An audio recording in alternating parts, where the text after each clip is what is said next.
My name is Amanda Unkin, and I'm a trainer with MarcomCentral, and today we're going to be going over setting up users. So just to show a quick persona that we're going to be working on today, I'm going to create one group and one user today because that's about as much time as we have.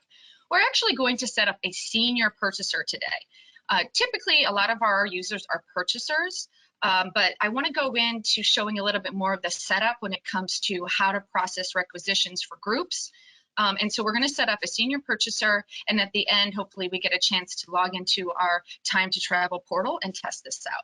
So Michael Scott, I like to use office characters for my training. He's going to be our persona today. He's the manager.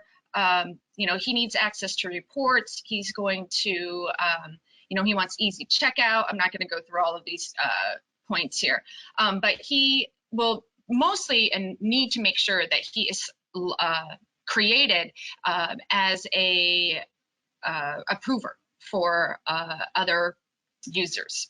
So that's our persona. Now the users group overview. When we create users, we have to create a group first, right? So what does a user group do? So this is something you want to plan out ahead of time. You want to think about who my groups are. Now they could be based upon department. They can be based upon location. What groups does is it allows certain visibility to products in the catalog. So when we get to the catalog editor, we can assign specific groups to certain products. We could also set up any defaults for billing and shipping at the checkout. We could also make sure this is where we would set up any approval notifications. So like I said, if we know that Michael Scott in our case is going to be in a group that's going to approve, then we'll set that up. And we'll also make sure that the group that he is going to be approving will also have his email indicated as who will be notified when that requisition needs to be approved. So that's a group's overview. Now there's 3 portal user types. And like I said, the one that we're going to be creating today is the senior purchaser. So what that means is a senior purchaser can get into the portal and order anything straight through to the end, get to the checkout, and not need approval for anything because they have that power. They have that higher level. Now, most of the users are created as a purchaser. So purchasers are able to purchase and order products and go all the way through to the checkout. But in certain cases at the product level, most of the time I've seen it's versioned items that need to be customized. They might need to have approval before they can be fully ordered. And so that is where that senior purchaser steps in and approves that order. So the purchaser, like I said, can order all the way through except for maybe certain items that we will requisition. And when you join me for product creation class, I'll show you where you can requisition those specific items. Now, a requisitioner, and there are some cases where we would create our users like this. A requisitioner is someone who needs approval for every single thing in the portal, anywhere from a pen to letterhead to a customizable template. They are going to need approval for everything. So just know that if you set up a user like this, it really tightens the reins on how far they can get through the checkout process. But if that's something that you need, then that is something that is possible. So how do users access MarcomCentral? Well, the way that we're going to do it today is we're going to create them manually. Okay, giving them user ID, a password, and some details. The users can also be imported in bulk, which is very handy, especially if you know you're going to create 100 users, then creating them in bulk is the best way to do that. So, you know, in the future, I'll have the bulk operations class. We can kind of get into those spreadsheets and we'll look at the options there. But you can create them in bulk. They can also access MarcomCentral through SSO or SAML integration. And so if this is something that you know that you want to set up, just talk to your onboarding specialist or support and they will help you set this option up. Self-registration is also offered, and so you can actually provide a link to your end users and then they can set their own details up through that. Now the last slide here is just a steps overview. We're going to before, I'm not going to get into this specific tile. We talked about it when we went over the admin tool overview.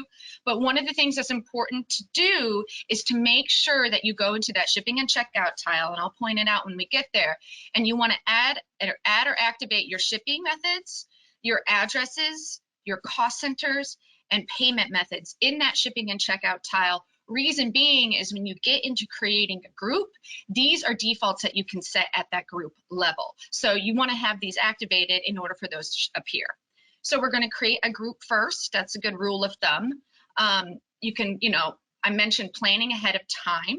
So you want to think about how your groups are going to be laid out and what kind of users are going to be under that group. Now, when we set up the groups, we will see some classic portal settings versus the current portal. And so I'll point the differences out there. Then we'll create the user. And then creating the user will, we can inherit some of those group default settings, but there's also specific details that we can default just for that specific individual when we get there. And then at the end, hopefully we have some time, we're going to log in and we're going to test the user. All right. So let me get into the admin tool here. Let me just get out of my PowerPoint. Oh, and here's a picture of my daughter for attention. Okay, thank you. We will hop into the admin tool right here. I'm just going to refresh to make sure everything's good to go. So logging in as my admin.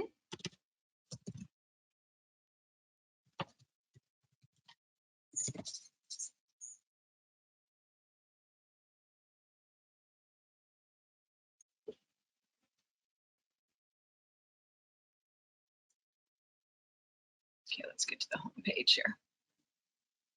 All right, so just pointing out this tile, like I said, I'm not going to get into it and add and activate and all of that stuff, but we want to, like I said, activate our shipping methods, our shipping cartons if needed, any addresses that we want to use as defaults for billing or shipping. We want to add those in and have those ready ahead of time. Same with cost centers and any payment methods that might be defaulted for our groups. So we'll start off over here with our portal users tile. I'm going to click that, and then we're going to head down here to the middle, which is technically the first step, but we're going to click on groups here. And I already have a standard users group in here. Now, the way that I am creating my groups, and like I said, you can create your group many different ways, maybe by location, maybe by department. Mine is based upon approval rights. Okay, so standard users are going to be like a bunch of my purchasers, and then I'm going to have a management group, and that management group might have access to certain products within the portal, and then they are like senior purchasers who can also approve orders. So that group's already been set up, but I'm going to click on add and create my management group with my senior purchaser, Michael Scott. So the very first pivot here is asking for a group name, and my group name is going to be management. And then the description is, if you want to give it a description, you're more than welcome to do that. The visible products and folders, what this does is if you have products already created and you want to assign all of those products to the specific group right off the bat, then you can say all here, and then that will assign them to all the products in the catalog editor. Otherwise, in this case, we don't have any products yet. That's a topic that we'll be covering later. We're going to click none. So just moving on, before we move on to that second step, we need to make sure that we click that save and save that first step. Oh, I must have already have management. Okay, I was kind of practicing in the background. So I'll do management too. Okay. Saving our first step, and then we'll get back into edit mode by clicking on the orange text here, and then we'll hop over here to our second option, which is general settings. So this general settings, this pivot manages certain navigation and varying features in the portal. So right away, we have this group as active. If you need to deactivate a group, you cannot delete a user, you cannot delete a group, but you could always deactivate it if needed. This option allows us to determine how we want this group to land into the portal. Do we want them to land into a home page? The home page has maybe more featured products or some custom content on it, or the other option would be catalog. And this the catalog landing page is where the group members will just launch directly and right into all of the products. They'll see the categories that the products are categorized into, and that's where they'll land. In this case, I'm just going to leave it on home. This checkbox, all corporate addresses visible. These addresses are available for the shipping and billing to populate template fields. If you uncheck it, only the addresses selected below will be available and visible to this group. So if this was a group that was specific to location, like a Denver location, let's say, then I can uncheck this box, select this link, and then I could choose just the Denver address to show up for my Denver group. In this case, I'm going to allow my user to see, or this group to see all of those addresses. Allow saving of the shopping carts. This basically allows the shopping carts to be saved in the portal level. So when your end user is shopping around, maybe they're not complete yet, but they can save their carts, come back, and they could always keep those carts later if it's maybe it holds specific items that they order over and over again. So we can allow that. Otherwise, if we uncheck it, we can, not have that available for our end users. Include login link in the email notifications. So if we uncheck this, there's no link to log in to the portal, which would appear in any customer-facing email notifications. Otherwise, if it's checked, a link to log in is going to be available.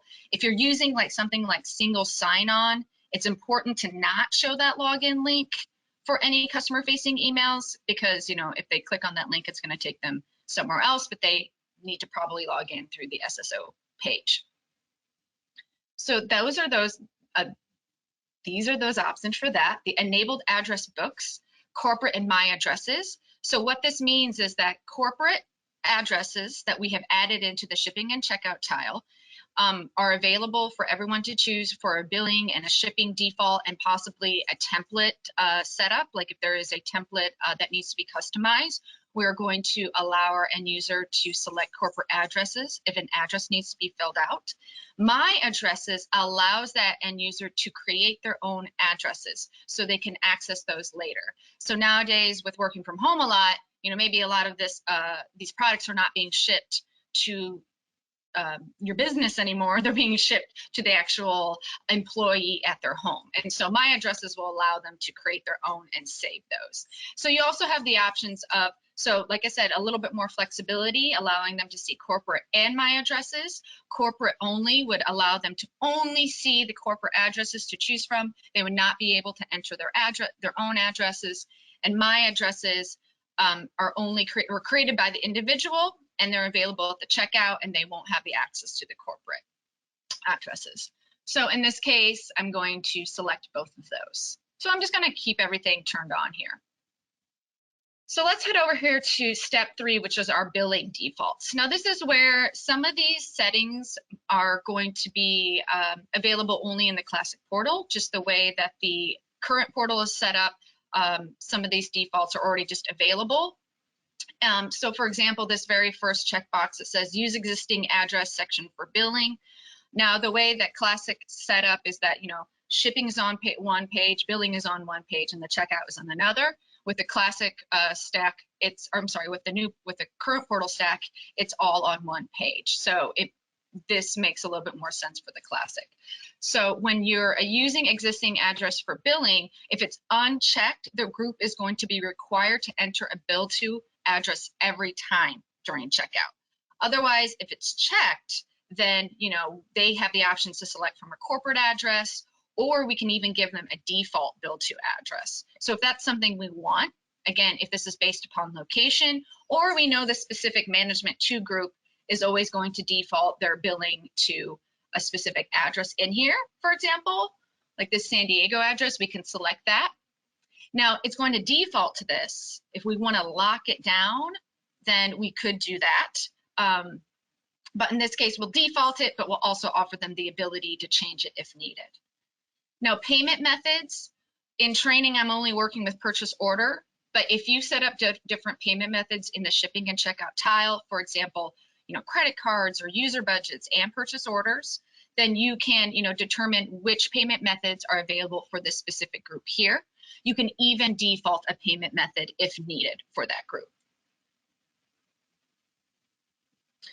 Cost centers. I think I mentioned this a little bit on my first webinar. Cost centers are not required, but they are something that is a nice way of kind of categorizing your particular assets in the portal for reporting purposes. So if we want cost centers available to this group, then we would select this box that says all cost centers visible. We can select a default cost center.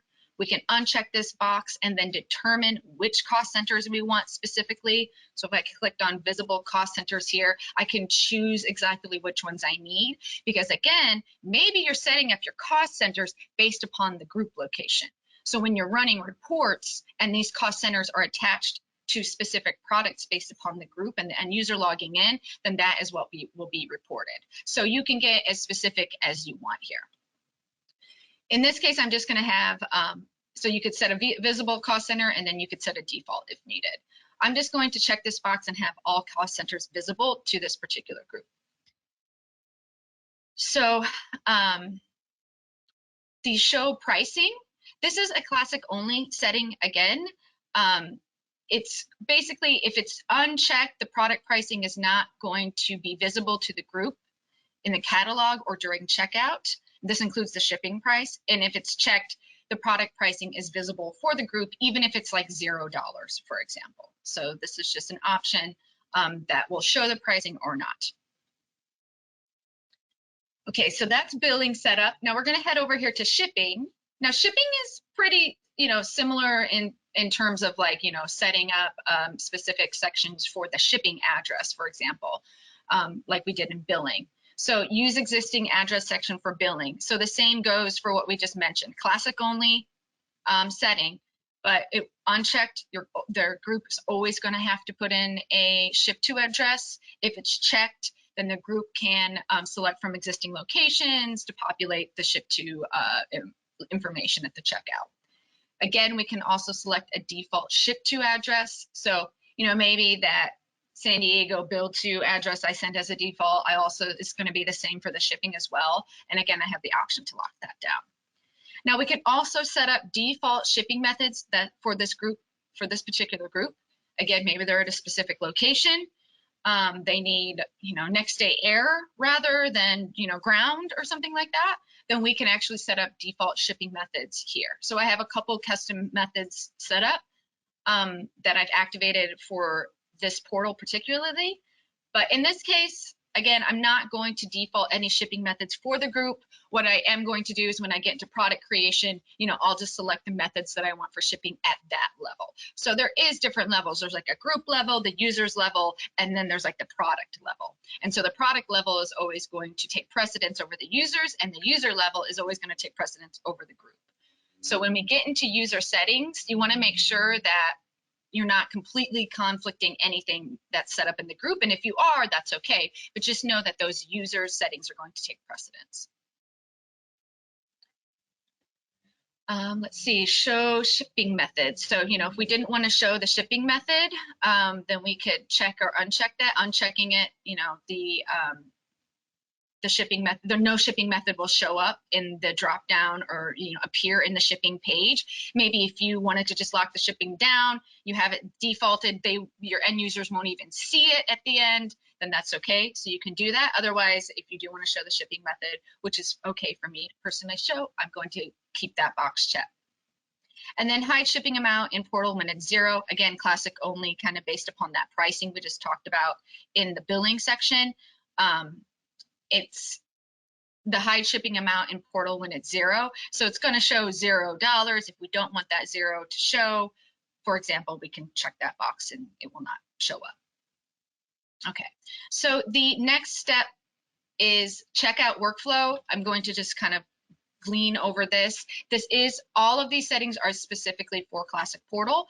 And if you are on Classic Portal, then you have the ability to skip or remain on specific steps in the checkout process. So you can see you can remain on add to cart, you can skip the shopping cart completely. So like your end user is not clicking through all of these motions. They're basically like clicking on one motion and it takes them all the way directly to the end, to like the billing or the shipping.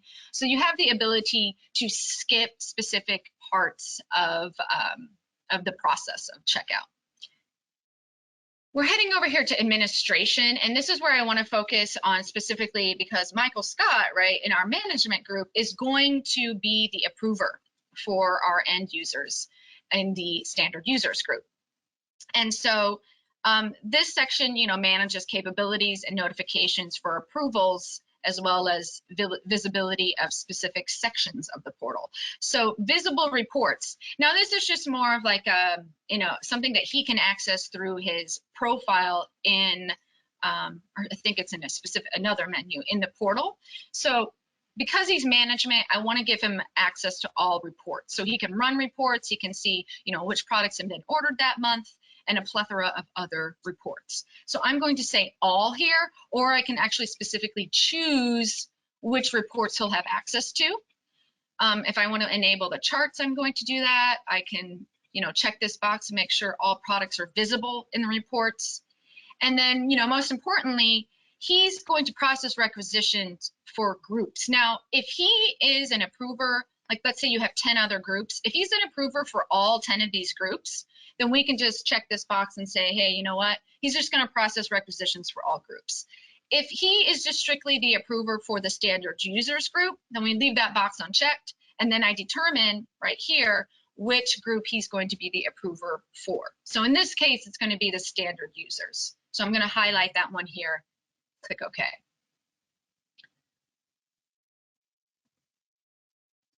So now the orders, we want to see the orders for this group. Now, again, if he was doing all group requisitions, then we want him to see orders for all the groups too. So we could just, you know, check, and then be done. But in this case, you know, we're being specific. He is the approver for just the standard users group. So I'm going to select, not only can he approve for them, but he can see just the standard users orders, right?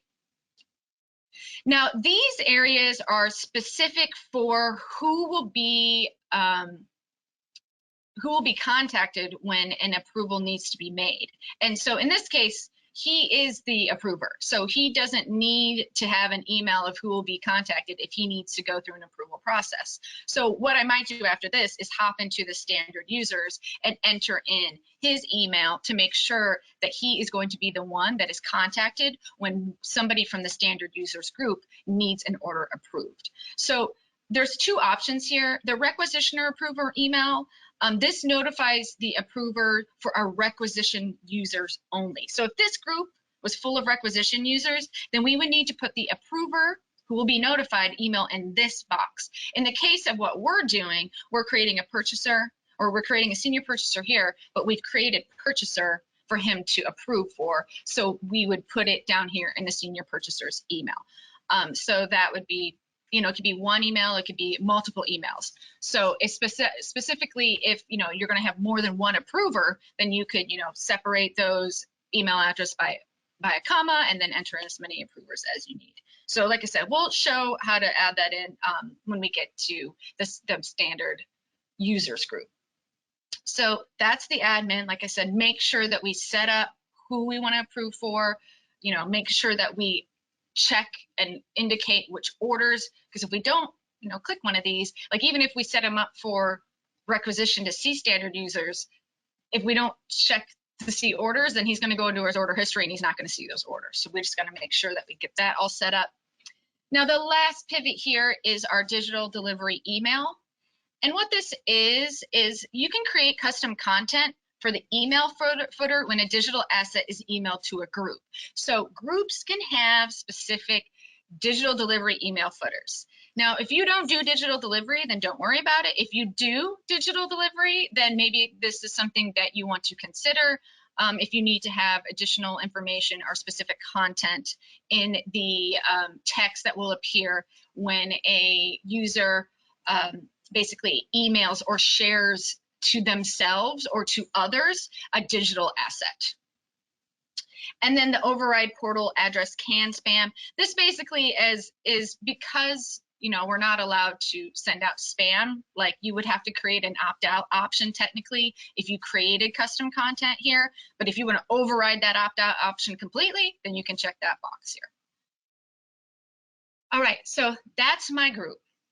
All right, so we got through all of those pivots. We're going to click on save. So like I said, setting up a group first is important because a lot of these defaults are going to now filter over to the user that I'm going to be creating. So I'm going to head up here to my sub menu and I'm going to select my users this time.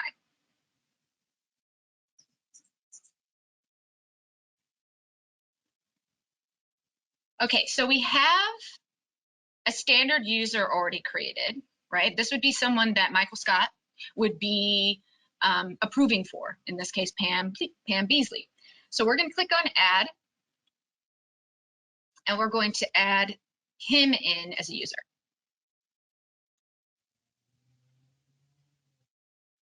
So the first option here is to just create a user ID. Majority of the time that I see when you all create your end users, the user ID is typically an email. It doesn't have to be. You know, it could be just initials or however you want to do it. But I think because we're so used to logging into most anything in our life with an email that I see most user IDs as the email. But in this case, I'll just write out his full name here. All right, so his user ID is going to be Michael Scott. His first name is Michael. Last name, Scott. Now I'm going to put in my own email. I'm not going to put in a fake email because I do want to test this out on my end. So if you have a training portal or, you know, you are testing some of these things out and you're putting in like fake users just to test, then make sure that you put your own email in though if you want to test out, for example, like the approval process. So you want to create a password. Now you can create users, right, in bulk. So this would be options to just like create all of these and create like a temporary password for all of your users. Now, when you do that, type in whatever you want, probably, you know, something easy to remember and something easy to kind of transfer over to your end user until they change their password to what they want it to be. You cannot put password in here. It will not work. So if you try it, it won't happen. And then, so now we have to assign our user to the group. All right, because like I said, depending on what we set the group as, it's going to bring over some of those settings. So in this case, it's going to be the management 2 group. Now, technically, we can assign our user to multiple groups if that's something that's needed. Maybe for a senior purchaser or like a manager or something, it is necessary. Just know that if you do that, there might be some conflicting settings. So just, you know, just be aware. But you can technically assign a user to multiple groups if needed. So user type, remember, requisitioner always needs approval for everything. Purchaser can place orders without the need for approval, except for maybe requisition only products that have been set at the product level. And senior purchaser, in the case of Michael Scott, he can place all orders for products without the need for approval and then move on. So we're going to set him as senior purchaser. Again, like with groups, no activating or no deleting, and you know, you can only activate or deactivate. So you can always go in, particularly if an end user leaves the company, right, and you're running reports, you don't want to still see their like login and all of these things in reports. So you want to make sure you go in and deactivate them. So you could always uncheck that box. So setting them up here, we're going to click on save.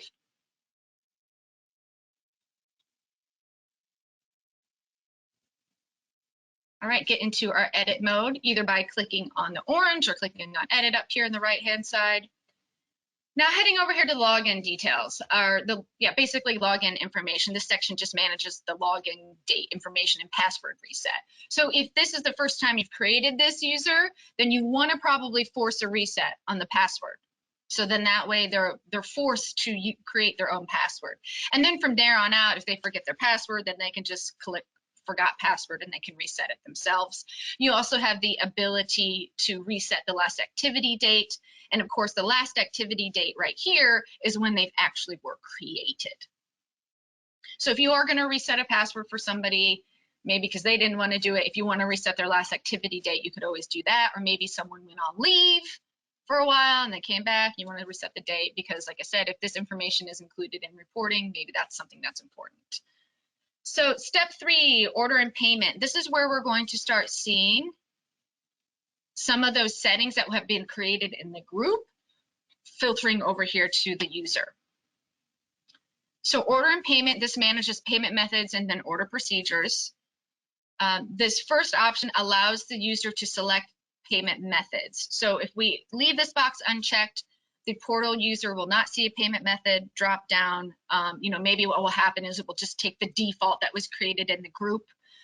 If we check it, then we can say, all right, we're going to inherit the payment methods from that group. Oh yes, I'm sorry, I reversed. When we check it, this allows those payment methods that were set as default to come over.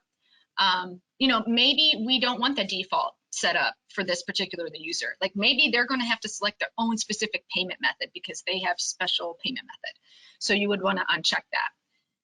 Calculating the sales tax, unchecked sales tax is not calculated, checked sales tax is calculated, setting up sales tax and all of that stuff in the background depending on your state.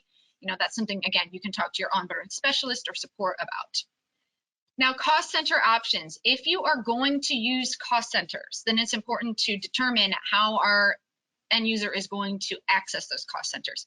If you are not going to use cost centers, when we were in the group settings, I checked the box that said all cost centers visible, and I didn't set any defaults or anything like that. What you would do is basically not check that box, all right? So, from the group level, not indicate anything for cost centers. And then here you would specifically say hide cost centers. And then that would not, that category would not show up at the checkout. Because if you don't do that here, then your end user might be at the checkout and they're not being able to move through to the checkout because it's saying select a cost center. In fact, you don't have any, but that's because you indicated that, you still might have them. So you want to make sure that you hide the cost center. Now, cost center options are, we have select, search, and match. Select basically is giving us a bunch of different options of selecting the, allowing the user to select and choose from a cost center from a drop-down list. Hiding cost centers, I just mentioned, the search option basically provides the user a field to enter the name or the number of a cost center in order to find that to come up. And because maybe you want to get a little bit more cryptic. Maybe you need your end user to search specific ways, or you can actually have them match. And match is very specific. This allows the end user to, if provides a field that they have to type in something exact in order to proceed with the checkout. Okay, so in this case, I'm just going to allow this end user, specifically Michael Scott, to select only. So he can select all the cost centers I have available. If I wanted to, do select only with a default cost center, then I can do that as well. And then I can select my default. So I'm doing select only. I'm going to inherit the cost centers from the group. Again, I selected all cost centers visible. I'm inheriting that over to this specific user. But if for some reason I wanted him to have specific cost centers, I can always uncheck this box and then determine which visible cost centers I want him to have. Okay. And then use existing address section for billing, shipping. If you recall, I mentioned that this was a classic setting. So any of that settings, if you are in Classic Portal, is just going to filter over here to the user details. Basically, I'm inheriting the user group settings, which was, I think I just kept that check. So they have the ability to have the default show up. Otherwise, they can also change it. So, if I said yes here, it wouldn't inherit from the group. It would just offer a bunch, it would offer the list of corporate addresses. And if I said no, then the end user, this particular user, is going to have to type it in every time.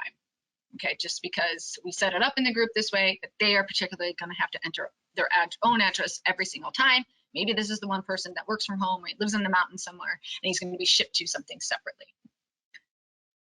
And then this last option here, it's just one little checkbox, but it's a very important checkbox. The filter orders. And so if this box is unchecked, then the order manager is going to display all orders in the group, which we need for Michael Scott because he is a manager, he's a senior purchaser, and he needs to see all of the orders. If I check this box, he's only going to be able to see his own. He might be alerted that an approval needs to be, or a requisition needs to be approved, but if we check the box, he's not going to actually be able to go and see the order in his order manager. So we would uncheck that box and allow him free reign to see orders for the specific group. Now, if this was just a regular standard user, then we would definitely want to check that box because, you know, if we keep it unchecked for a standard user, technically they could go in and see other order histories for the group that they have been set up in. So we'll keep that unchecked for, like I said, Michael Scott specifically. Now this last pivot here, or not the last, next to last pivot, the administration. This allows the user users the ability to manage specific features when they get into the portal. And so profile admin, what this is if you recall, I think I talked about profile attributes at the in my first webinar. And so profile attributes are attributes, specific characteristics and information that we can assign to users. Okay, and those specific attributes can be used for customized templates and certain areas within the portal when they log in. Basically, it's connected to their login information. So if I check this box, it actually allows this user to edit profile attributes for user assignments. So if I leave it unchecked, they don't have that right. If I check it, then they have the ability to edit profile attributes. Okay, edit image collections. This is when you have templates in the portal that have image collections assigned to them. Then, you know, you go in, you pick out the image that you want on a template, for example. This will allow this particular end user to upload and add to image collections that are used for templates in that portal. So unchecked, they won't be able to do that. They won't be able to access any of the image collections. And if you check it, they will have access to do so. So maybe Michael Scott, you know, maybe he has specific images or a new logo or something that we are giving him the options to kind of upload and use for his templates. Enable edit user. Basically, this allows this user to edit their own email, edit their own password, or edit both. So maybe I'm going to give them that right. You know, we could just do this for a standard user too. If you're going to allow them to do that, then go ahead and indicate that for them. Now, impersonate user. So the impersonate user feature gives access to view and order at the portal as another user. So that person who is impersonating this person, in a lot of, will have specialized group settings. So if there's specific address defaults, profile attributes, user budgets, save shopping carts, etc., then when someone goes in and impersonates that user, they have their settings. Now, maybe Michael Scott's not going to impersonate others, but maybe, for example, Pam, right, Pam Beasley, his executive assistant, would have that box checked, and then she would approve, or she would impersonate for Michael when he, you know, he's gone on a business trip, he needs to order some things, and she wants to have his settings, and then she can impersonate that. She can impersonate him. So in this case, I'm going to leave that box unchecked. The company name, this is just going to populate in the billing and shipping and the address at checkout. And then the custom content, as far as I know, I am not 100% savvy on what this is all about. This can give the ability for the custom content in the portal to be edited by the end user. Now, the last step here is generic fields. So step 5. Now, not everyone uses this step. Generic fields are basically just fields used to host user-specific information that will appear in specific reports. So it's really more of a reporting type thing. None of this information is going to be used in the portal or in MarcomCentral in any way. You don't want to put any sensitive information like, you know, social security numbers or anything like that.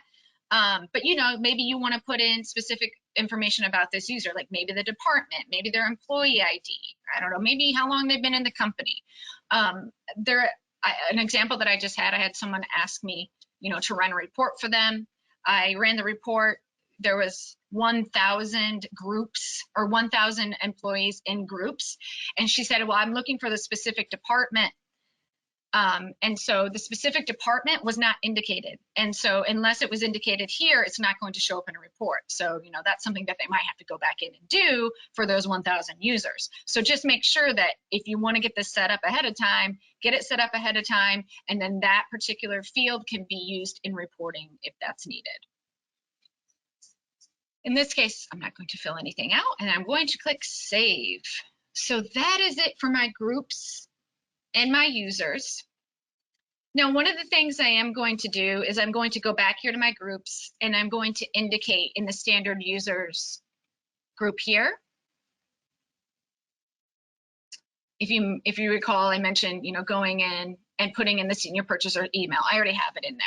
So this is where, because this group is going to be approved by Michael Scott, I want to make sure that I put in his email, in this case my email, in the senior purchaser email box. All right.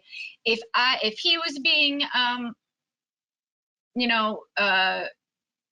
if he was being alerted, if Jim was being alerted, if Stanley was being alerted, whatever, you can put in multiple emails if needed. So I already did that. Save for good measure. And then now what I'll do is I'm actually going to go in and show you how a requisition process works. Now, I do understand that not everybody uses the approval process. But if you do, it's kind of handy to know how that process might work, and specifically today of how it's going to be set up. So you might not have any senior purchasers, right? Or you might have senior purchasers, but then they might not be approving anything. Maybe you're just digital delivery only, and so those types of things don't need to be approved. But if that is a process that you're going to have, then it's important to know how to have those, get those set up. So I'm actually going to hop in here to my time to travel portal.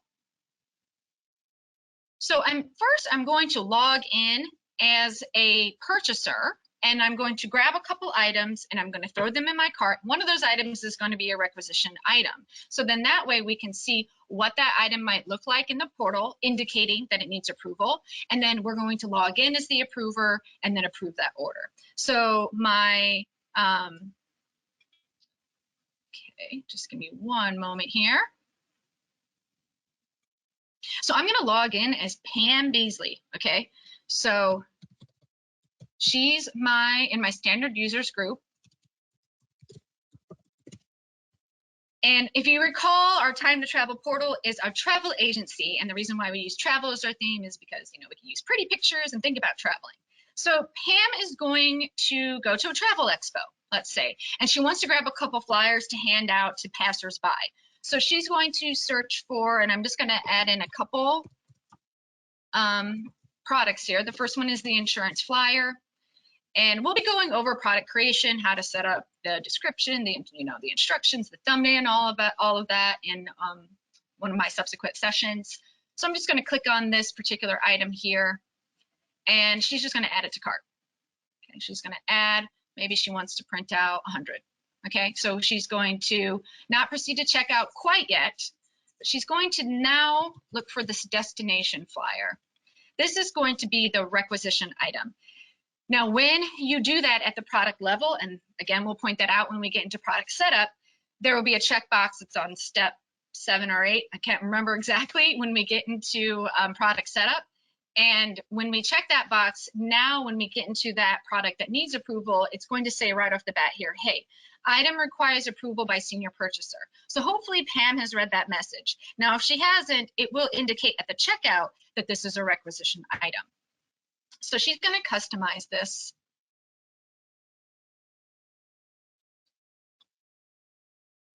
And one of the things that Pam has actually done is she has saved the content to fill this product out because she uses it quite often. So I'm going to go down here to pre-fill options. I'm going to grab her pre-fill option information, and I'm going to click on use pre-fill.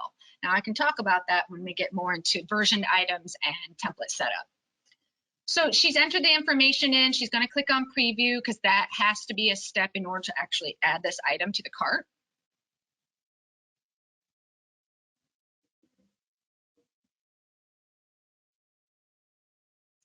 All right. Okay, she's going to click on done. She's going to add it to the cart. And then now she's just going to proceed to checkout. Just going to add a couple items in. Now, because Pam has been set up in a certain group, if you notice the way that her group is set up, some of those default things are already, filtering over to the checkout area. So for example, her shipping and her billing address have been defaulted when we set up her group. Her particular cost center, in this case, customer support, has been defaulted. But we do also offer the flexibility to change the shipping address, change the billing address. She can technically change the cost center. She can change the cost center per item if she wanted to. So we've defaulted based upon the group settings, but we also probably didn't lock it down either at the group setting or the product level. And so she has the ability and flexibility to change those if needed. So the shipping is standard shipping. If she wanted to change that, she could always click on one of these. In this case, we're just going to move through. And we're going to click on refresh order details. We're going to review and confirm it. And we're going to complete our order. So everything looks good. Complete that. All right, so it says we've received your request. So like I said, if Pam didn't indicate or did not see that little indication with the asterisk next to senior purchaser needs to approve this particular item, then she'll notice that right here at the end of her checkout and her confirmation screen. Basically, it's giving her an order number that says, hey, this travel insurance flyer, it wasn't a requisition item, so that has been ordered all the way through. But this particular item, the destination flyer,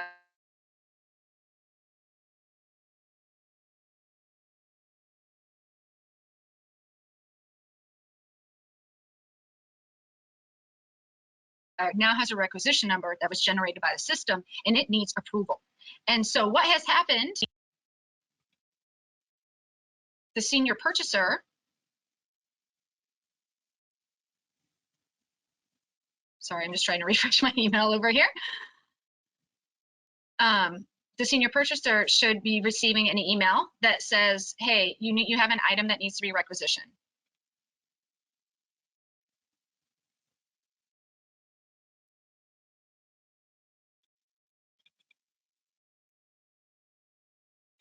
And that email will look something similar to like this. So basically it's saying a requisition has been placed for the time to travel test tour. The requisition was by Pamela Beasley. Here's the requisition number, and it's for this specific product, the destination flyer. Okay, so now me as Michael Scott can go in, I can click on the link, and then it will take me to the login page to the portal. Or, maybe every morning Michael Scott gets in and he logs into the portal to see if there's anything that needs to be approved. So now I'm going to log in as him.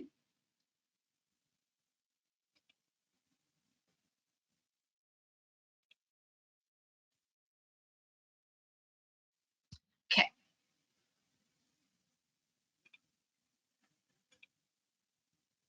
Okay, so I'm going to log in as Michael Scott.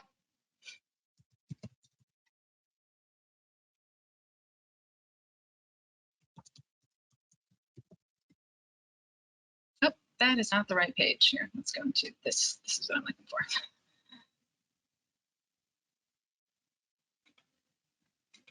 Wait, hold on.